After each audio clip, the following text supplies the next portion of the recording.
Kia ora and welcome to Sobriety Chat. I am your host, Lotta Dann, otherwise known as Mrs. D. I am the community manager and content creator at livingsober.org.nz. And I am joined today by the very powerful and inspirational, no pressure, Richie Hardcore. Richie is an educator, he's a speaker and activist. He works in family and sexual violence prevention and men's mental health.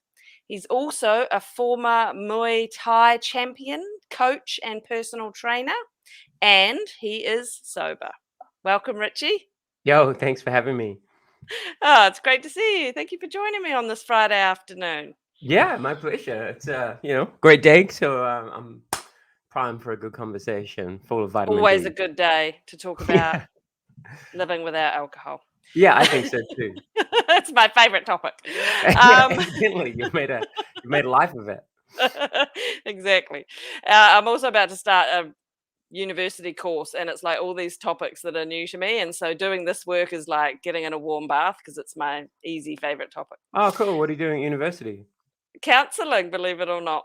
Oh, yeah, I do believe it. I think that's a pretty logical segue from what you're doing now, right? Like, I imagine a lot of people get in touch with Yeah. you asking you for advice. Where do I get help? Who can I talk to about Yes, my and I've got drinking? very clear boundaries at the moment around the Yeah, fact that yeah, I'm not a trained professional. So what I do is peer support. That's what living sober is all about, peer yeah, yeah, support. yeah, But I'm also looking at my life and thinking, I've got 20 more years of work.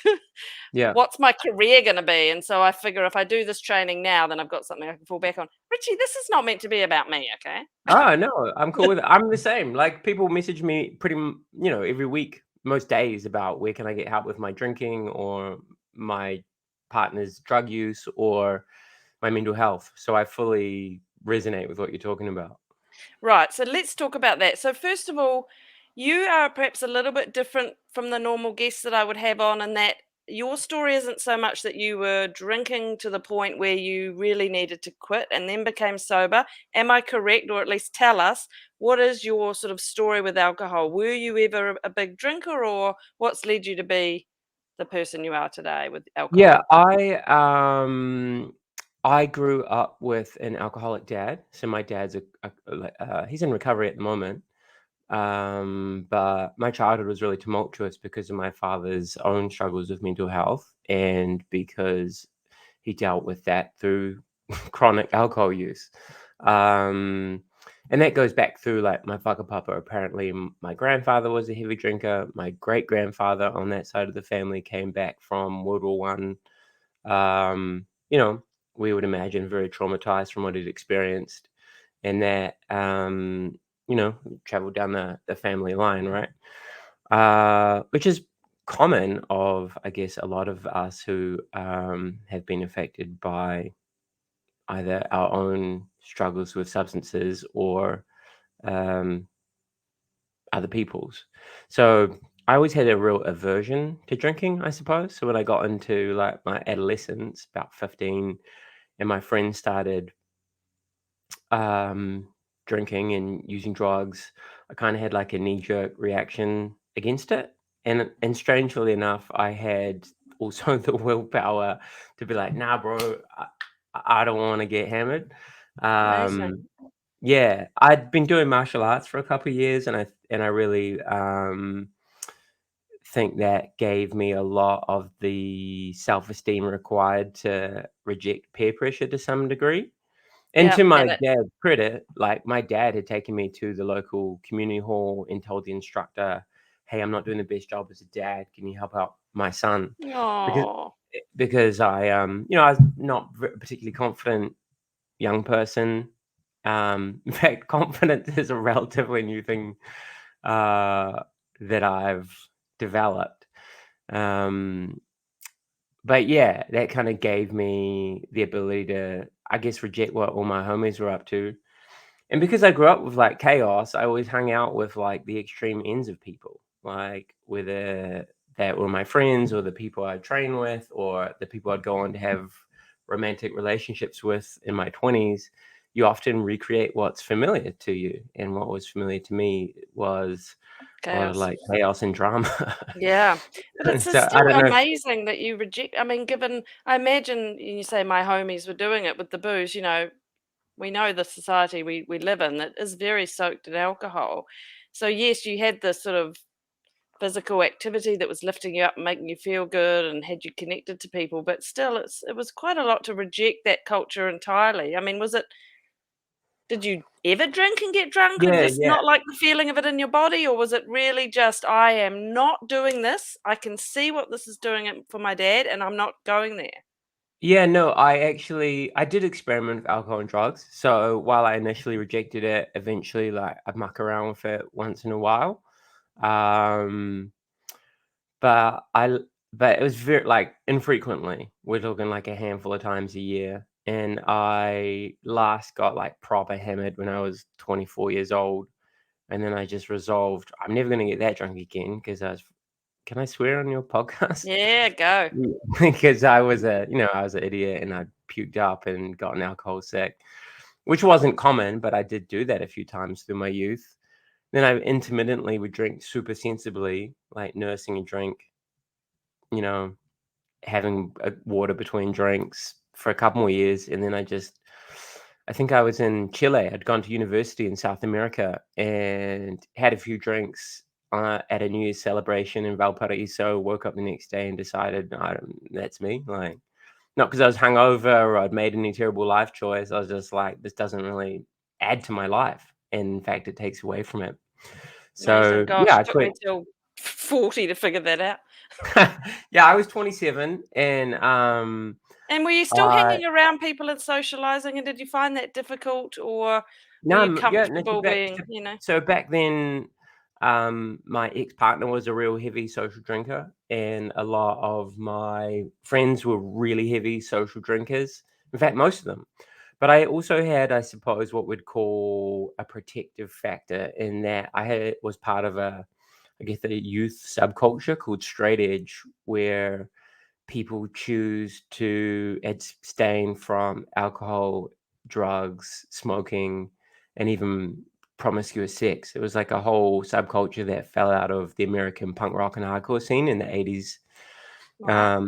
And that really appealed to me. So I started listening to this aggressive, sort of pissed off music with a countercultural message as a teenager, and that like informed my thinking in my 20s and gave me like a whole set of people that I could hang out with who didn't drink and didn't hassle you about it. Because as much as my friends who did drink were cool and I love them and we still chill to this day, there was the peer pressure to not to drink. Like you Yeah. still get all these like tests about your masculinity, now you're a real man, and you know So you think that, well, I know, I mean, I know, but I'm interested in hearing, this culture that we have with regards men in New Zealand and alcohol, and it is a part of expressing your masculinity, and you're a good mate, the spates thing, you're a mate with your spates. And yeah. it's a real thing, right, for men? Yeah, I'm writing a thesis. I'm writing a master's thesis on masculinity right now, and like risk-taking behavior and substance use is part and parcel of like an acculturation into masculinity, and that's not just in Aotearoa New Zealand. That's across most of the Western world, if not all of it. And that's perpetuated through not just what like our parents and our uncles and our family do, and then our friendship circles do, but like what our big companies promote as normal. If you look at like social media feeds, if you listen to the music that's popular on Spotify and iTunes and YouTube, if you if you go for a walk through any city and you're bombarded with like billboards, it's all normalizing alcohol culture, and it actually takes like a degree of, I suppose, critical analysis to look at that and be like, this is like a drug that kills 5 million people globally a year and is responsible for all manner of like social harm. And yet, I wrote an article about this recently. No, why don't we cancel big alcohol? Like we're in this moment in time where people are losing their careers for like a joke they made 12 years ago on Twitter, and yet Yeah. social activists turn a blind eye to like huge multinational multi-billion-dollar companies that sell a product which kills people who are I primarily know. from working class black and brown neighborhoods. It It's is it, it, mad. yeah, it's crazy. It's utterly mad. And once your eyes are open and you see it for what it is, it you actually cannot believe. But I just keep thinking this is a culture that's so deeply embedded. It really is going to take a big thing. But I do believe, I'd always talk about this is the Titanic, right? Our drinking culture, and Yeah. it has to do this. But at the moment, I think it's just starting to shift. There's enough disruptors speaking, even in the 10 years since I quit. There's more just being spoken about, more like that article, which I'll link to, by the way, in the post where I embed this video. There's more sort of coming out in mainstream media. There's more people openly talking about their relationship, their problems with alcohol, that we are starting to shift it. But I wanted to ask you, Richie, you talk about the harm, and we all know the harm that's being caused in our society from alcohol, whether it be hospital admissions or family harm stats, or even the way alcohol plays into things like our suicide stats, all of it. But Hmm. what about those internal impacts that we don't see so much of, that internal, damage that it does? And I obviously want to talk with you about men in particular. So yes, it's about mateship and what have you, but what's happening to men when they're constantly putting that drug in and dulling their true selves, and how they deal with emotion and stuff? I'm not sure if you're familiar, but like alcohol is present in most of the people who, perhaps not most, I think it's about 50 or 60% of people who have an autopsy after a suicide. So I there didn't know are, that stat. yeah, you might want to pull that up and double check that. I don't want to Mm. be putting out Yeah, like disinformation or yeah. misinformation, but it's a very Thank high you. percentage of people who commit suicide have alcohol in their system at the time that they take their own life. Because alcohol turns off your frontal cortex, the part of your body that part of your brain that makes like rational, logical decisions. And if you're already in a dark place mentally and emotionally, you can act more impulsively because of the impact of alcohol, right? And so suddenly, like killing yourself doesn't get like a rational filter to check that, and you take your own life. Um, I think more broadly, we are a society that, while it's shifting, boys and men in particular are acculturated to not talk about our inner worlds. Mm, You are still, and it's shifting, but you are still shamed and made fun of and told you're soft and um, feminized in a culture which still diminishes femininity for being like vulnerable. And yeah, so a lot of guys don't do that, and yet they still carry around their discontent and their stress and their anger and their pain. And yeah. alcohol is a very easy, socially encouraged way of numbing those feelings down. But you carry all that stuff around you, eventually it's going to poison you, right? It And that is. and that and that I think that plays out in a lot of ways. I think it plays out in car accidents. It's not that I think, statistically this is true. It plays out in car accidents. It plays out in criminal offending. Plays out in violence. Plays out in family violence. Plays out in sexual violence. Alcohol is the single most used drug to intentionally stupefy someone for the purposes of date rape, Mm, but we don't really talk about that. People. So I think alcohol is a tool that manifests in really negative ways, and that intersects with the whole process of how we learn about being a man, right? If from a really young age you grow up dealing with your feelings, whether they're positive or negative, whether it's a celebration or whether it's grief, through alcohol, you never really learn how to process what's going on inside of you. You never learn how to articulate your feelings. You don't learn how to communicate honestly. You don't learn how to, that's I guess, everything that you're describing yeah, me, basically. yeah. You don't get to regulate your emotions. How can you You just kind of possibly? wild out. How can you know? How can you develop these things? How can you know?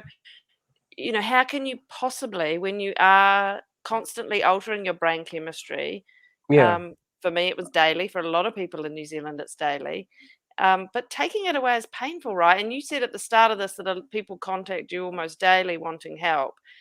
And we know that those first and most of our members, people watching this, are in those early stages. We know how hard it is. You take it away, you're not just dealing with cravings and how do I socialize and all of the rest of it, but I feel uncomfortable. I feel sad today. I feel angry today. I got an email that hurts. My loved one has died. There's a pandemic, whatever.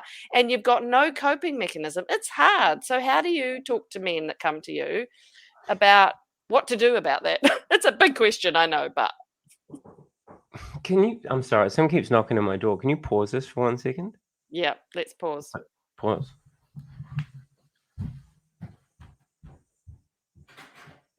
G'day, Richie. How are you? Good, thanks. Okay, I've muted Richie because I don't actually know how to pause. So I'm going to keep recording. Talking to you directly. So, yeah, I mean, most of our members at Living Sober are women. We know this, but we do have a growing number of men, and I know there'll be some of you watching. And I just think this is the really important stuff that we need to talk about, particularly for men, because as Richie said, it's harder for men maybe, to go to that place of emotional vulnerability where you have to open up and start accepting and embracing and learning to deal with your emotions in the raw. Here he comes. Sorry. No, that's all good. Right. I actually couldn't pause. So what I did was I muted you and then I just talked a bit. and now you're back. So sorry, viewers. My neighbor kept knocking on my door. Apparently there's some plumbing problem. That's all good. Look, we're not highbrow here, trust me. Do you remember where we were?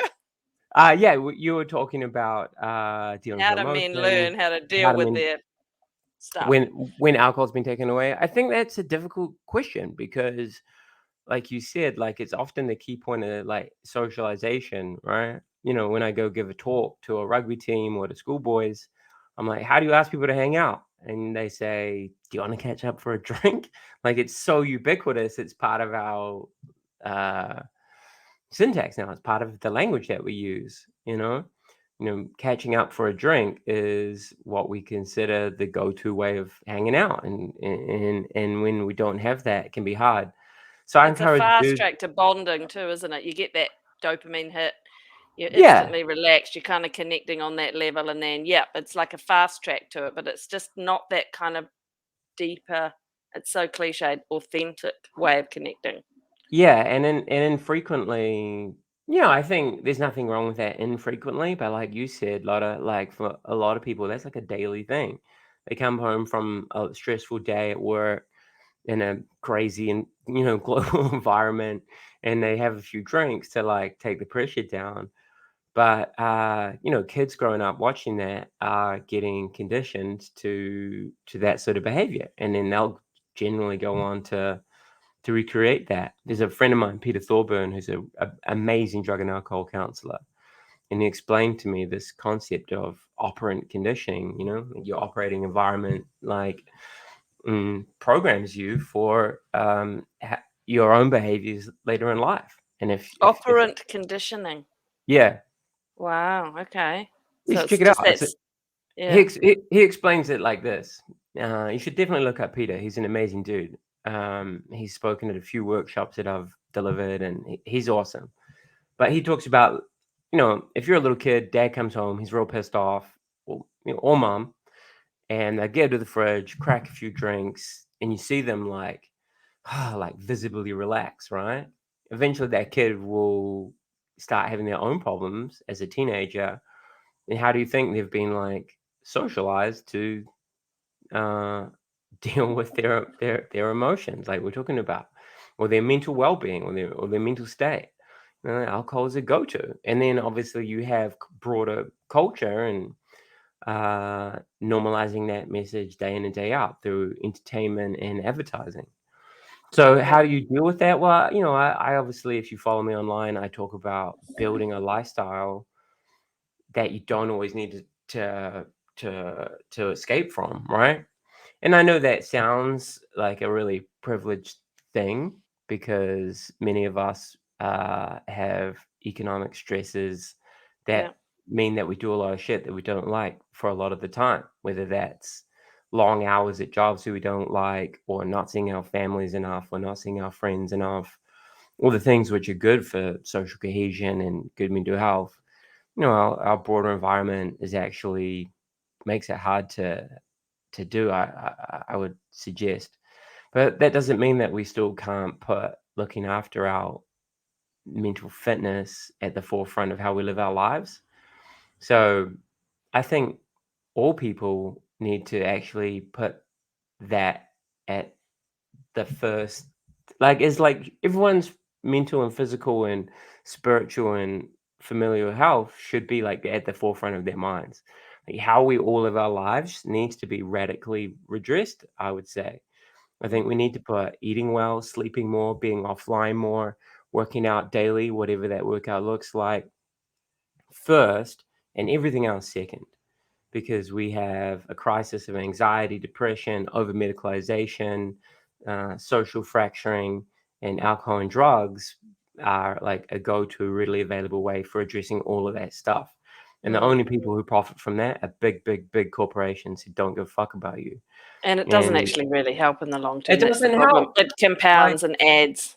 that's it. I never had a fist fight with a sober person as a young man, right? So Like, how do you, how do so you yeah. deal with stuff? So How how do I you do know? stuff? Yeah, I Well, mean, what's I like your I and said, like also go I've back built to a your 20s. lifestyle. How did you deal with things when you were learning, when you were just new, a Yeah, right. teenager or in your 20s, you'd Yeah. rejected this culture that was there and that you'd seen from your dad, but yet life is life, right? And stuff was tricky. How Mm. did you manage your emotions then? Yeah, so probably not that not as healthily as I do now. So this Mm, is all retrospective learning. In my 20s, I just was busy all the time. So I was a champion amateur kickboxer, and I became a professional, Muay Thai fighter. So that means I was in the gym twice a day, 6 days a week, wow. watching what I ate. I played in shitty bands as a teenager. I went to university when I was 27 and finished at 31 whilst I was still fighting. So I always had a lot on. Right. I kind of kept, I guess, very strict boundaries in place and used busyness as a way of, in hindsight, maybe some form of emotional avoidance. But at the same time, in a very healthy way, it gave me the structure, discipline that I didn't get from like a childhood with healthy boundaries and healthy attachments. You know what I mean? Right.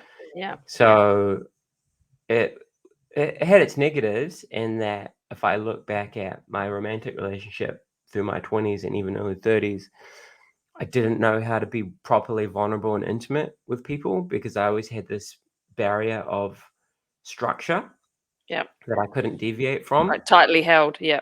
Yeah, I had to be really tightly held. I needed everything to be strict. I was very strict. And I was also very angry.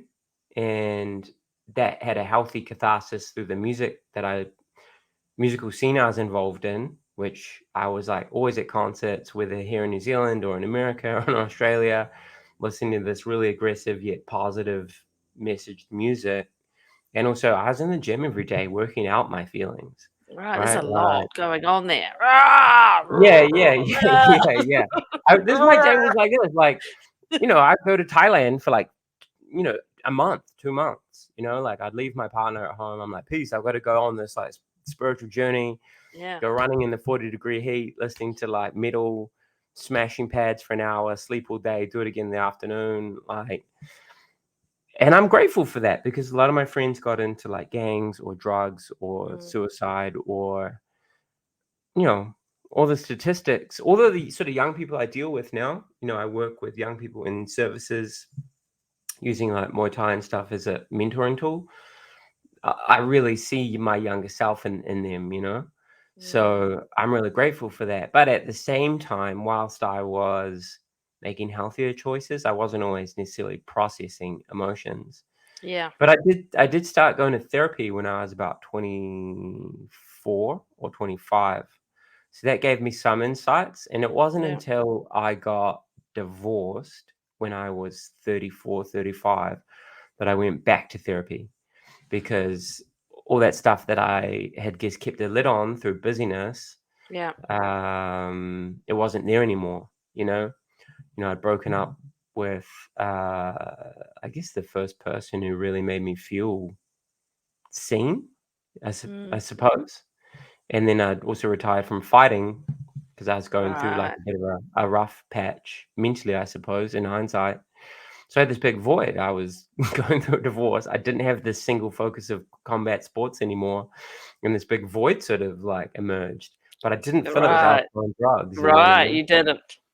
I stayed sober and stayed true to that sort of self, but my mental health really took a dive. Sounds And rough. Yeah. what got me through that was, I guess, a lot of late nights using Instagram excessively, too much dessert, and a lot of like kind of empty relationships.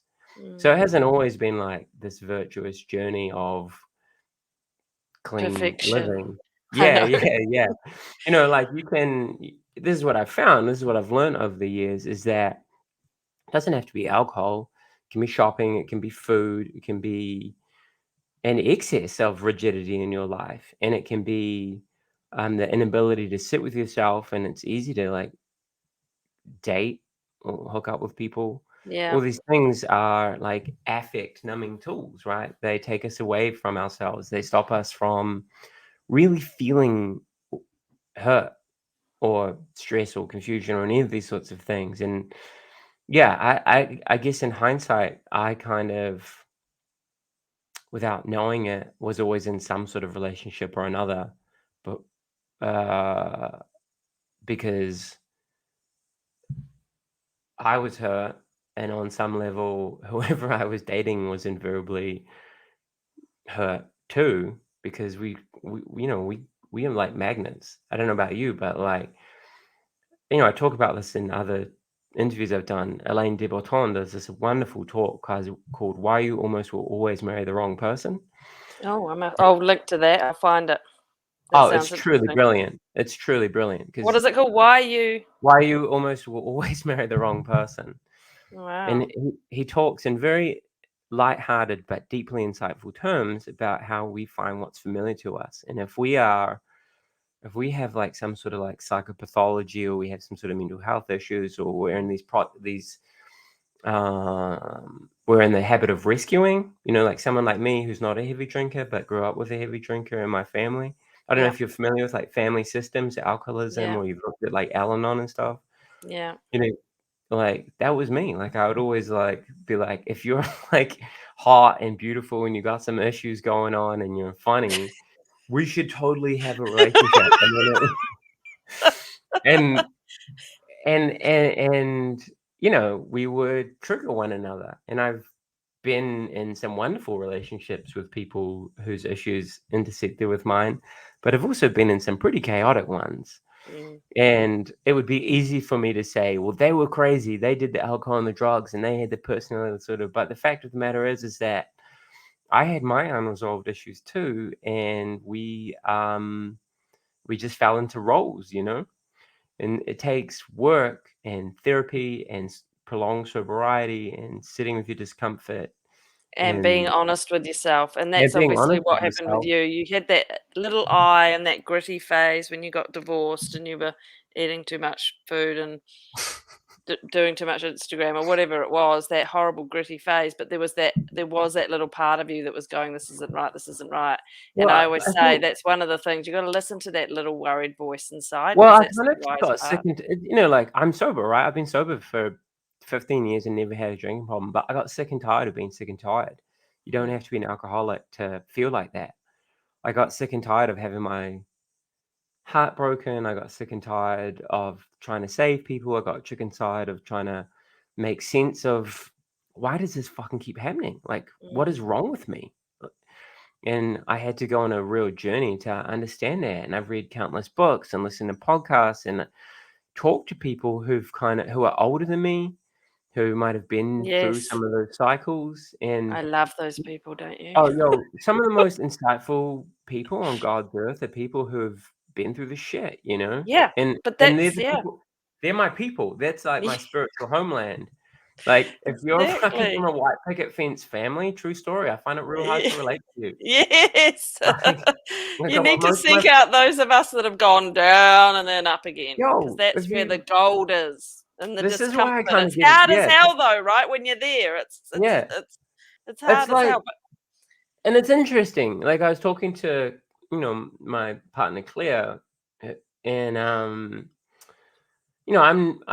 sometimes I grow away from old friends as I move through different cycles, like people who might still be stuck in that place that I was, or they haven't done their own healing. We kind of just don't resonate like we used to anymore. And you kind of, I think that's true of a lot of people in recovery circles, right? Like if you're still hanging out with the people you always hang out with, chances are you're not going to like move forwards. and it is And one of the hard things we find our members often talk about, that sort of grief or that they feel when they get sober and they do start to drift away from the people that have given them so much comfort and connection. And we always say, look, hold on, it takes time, but you're likely to build up these wonderful new kind of different relationships that are more enriching, ultimately, I've found anyway. But it can be that period of adjustment, which is why anyone who does it again is a hero, because it's so hard mm, on so many levels, that shifting your life from one way of being to the other. But let it also be said, Richie, I mean, you do such great work now, you really do. And, helping especially the men and the young men in this country, a lot of whom, are disconnected, or at least not given the opportunity to be freely emotional. You're also in a relationship with an amazing woman who, full disclosure, Claire Robbie, who I've done one of these with, and it's also going to be on the site. And you've got a baby on the way. yo, I know, yeah, I have a baby on the way, which is quite the surprise. But So exciting. yeah, I am excited because, at the outset of this conversation, I was born into like a dysfunctional family history. And I'm very cognizant of that. And I'm very cognizant that my son won't be, because Claire and I have worked really hard on ourselves, and that allows us to work on our relationship together. And that means the son that we made gets to benefit from that, and he won't have to do the hard work that we've done. Mm.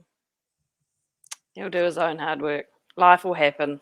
It always Well, does. life will happen, but I like to think that I have a bit of a head start. I feel, Yeah, I it's feel, I wonderful. feel through my 30s, I lost a lot of time from achieving the goals that I had because I was dealing with unresolved issues. Do I you was, think of it as lost time though? Because I wonder whether that time is actually time well spent, because it now informs everything you do. That lived yeah, experience is valuable. yeah, that's a really good perspective, Lotta. Yeah, you're right. Like I gave this talk once, and I said the basic premise of the talk was like all the hardest things that have ever happened are the best things that have ever happened to me, Yeah. because precisely what you said. Like if I'd not grown up visiting dad in rehab, or having the police come to my house, or any of that shit, I wouldn't be in a position to reach the young people, boys and girls, men and women, that I do now, because I'd be completely unrelatable. Yeah. And I like who I am, and my own idiosyncrasies have, I think, like given me like a fucking real interesting life. Like I've spent a huge amount of my time like traveling in the world, hanging out with like fucking rock stars and speaking Yeah. on stages and like fighting on television and doing all this crazy shit. And like Yeah. while like sometimes I'm like, it'll be good to be an accountant and own a house. Like it could be probably like way more Richie, boring, you know what I I mean? can't imagine that. Nah, me neither. Like next week, I'm Ah, off to Melbourne to a heavy metal festival, heavy music festival, and I'm awesome. running like panel discussions on like mental health and fitness and shit. And like Ah, perhaps it's atypical and like can be like invoice to invoice sort of living, but it's meaningful, right? yes, Um, absolutely. And it yeah. really is helping. So kia kaha to you. And I Yo, like who thanks. you are as well, for what it's worth.